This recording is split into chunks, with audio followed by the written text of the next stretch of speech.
According to Goldman Sachs, in the United States market, sales of safer nicotine products will overtake combustibles in 2025.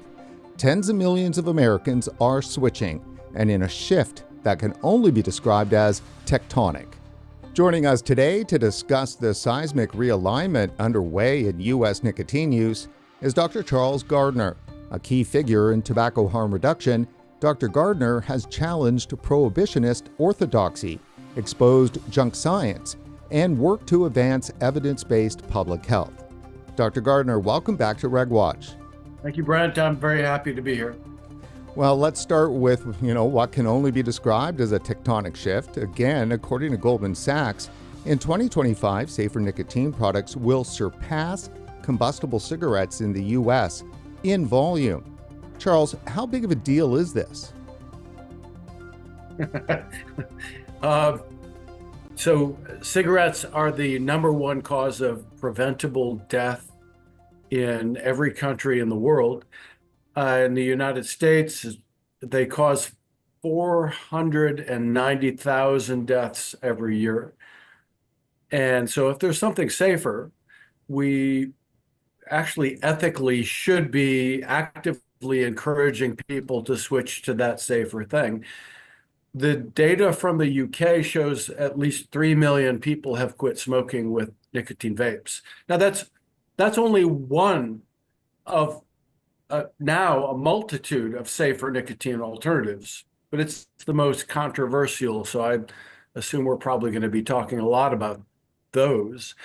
In the United States, my estimate is 9 to 10 million Americans have quit smoking with nicotine vapes. This is a massive tectonic shift. The number of American adults who were using those nicotine vapes at the start of the last decade was less than 1 million. It's at least 18.5 million now. And I'm using the most conservative of survey estimates. There are other estimates of 19 million, 20 million, and even 22 million adults are using these things. So adult nicotine vaping went way up, and then adult smoking went way down from about 46 million down to where it is now, which is 25.7 million, according to the CDC's National Health Interview Survey. If you look at that, if you graph it, it's basically a one-for-one product substitution, which is what we would expect if product substitution is happening, if these things are displacing the deadly products which we know of as cigarettes, combustible cigarettes. In fact, I've often kind of joked that if I just changed the labels on the graphs to sales of electric cars versus combustion engine cars, that everybody would understand what's happening. Or sales of digital cameras versus film cameras back in the 1990s.